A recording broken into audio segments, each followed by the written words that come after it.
Hi everyone, it's Laura here for ModaScrap, and in today's video I'm going to share with you how to create some placeholders for your Christmas table using the candy box die and the Forever Green paper pad.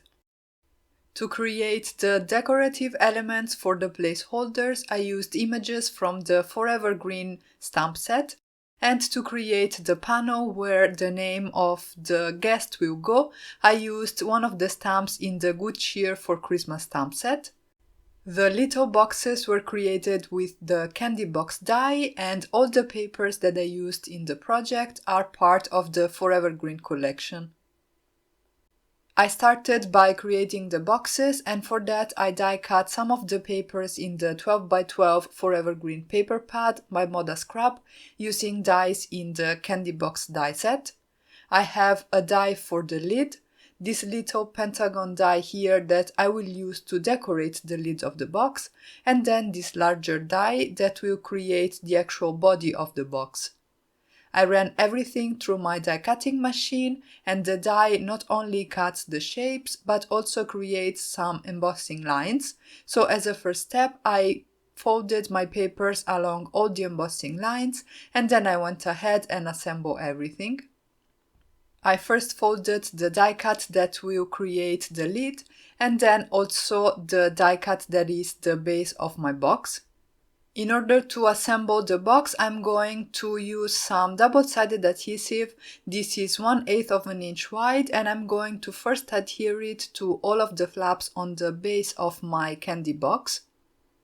I'm going then to peel off the backing sheet from the double-sided adhesive, fold the die cut along the sides, and adhere the flaps under the pentagonal shape that will be the base of the box itself. I'm going to go all the way around, making sure to adhere everything nicely, and this way I assembled the base of my little box.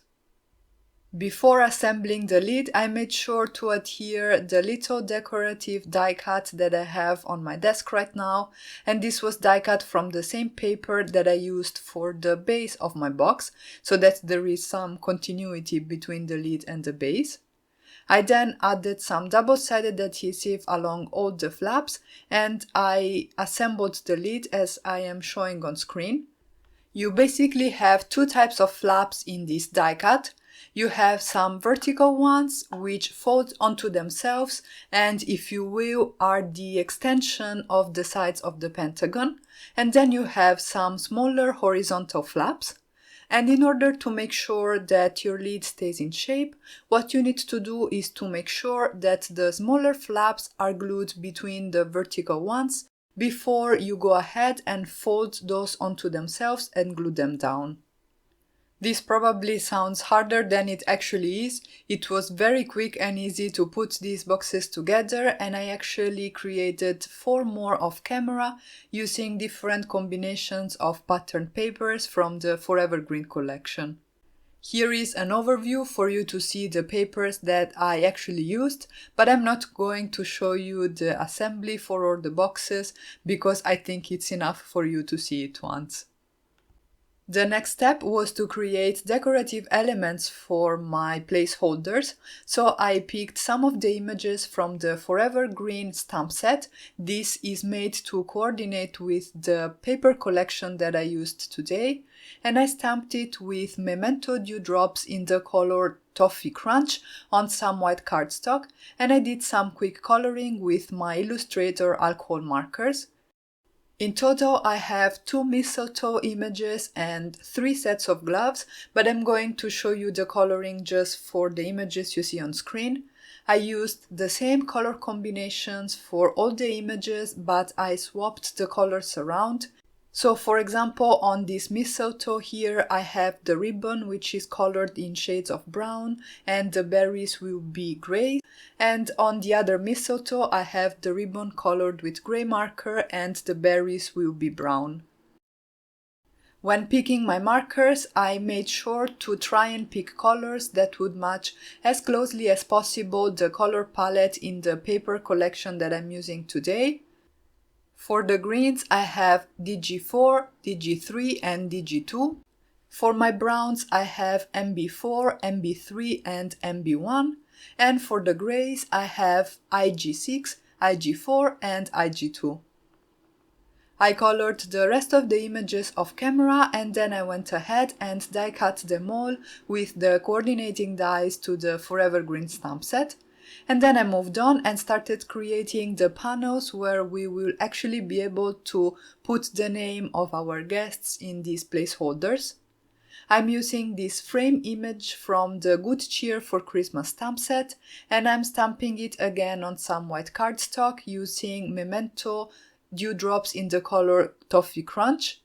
I'm going to stamp 5 of them and I'm going to color them with my Illustrator markers, and I understand that this might be time consuming for some of you, so you could instead stamp them on some more pattern paper from the Forever Green collection or ink them up with your distress inks, for example.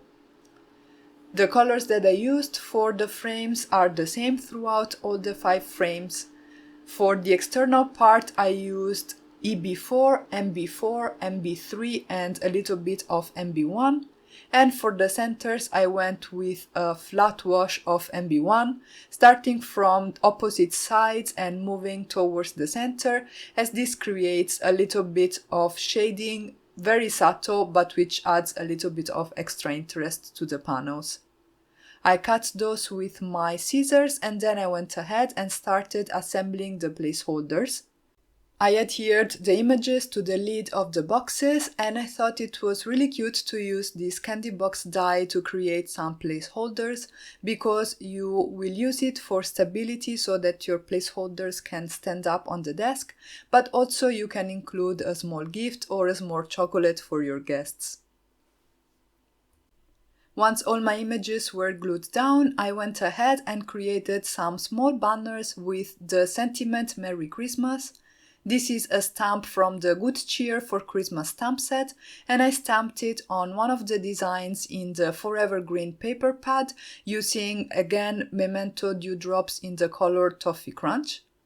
I'm going to adhere it to the bottom portion of the placeholders in a way that it sticks out a little bit for some extra interest. And I have to say that these placeholders were a little bit of a team effort, because I asked for advice to my design teammates and they came through by suggesting that I add these banners, which I think are a really nice touch, and also the final details that I will tell you about in a little bit. The following step was to adhere the boxes to the panel, and I am making sure to have them right at the bottom edge of the panel so that I can stand the placeholders up on my table. And as a finishing step, which was again a suggestion from one of my design teammates, I added some golden crystals on the lid of the boxes and also on the frame, making sure to leave enough space at the top for the name of the guest. I repeated this step for all the placeholders and that finished off my project. And that's it for today. I really hope you enjoyed this video and I hope I inspired you to create your own placeholders with the ModaScrap candy box die. Don't forget to subscribe for more card making and paper crafting inspiration. Thank you all so much for stopping by and have a great day.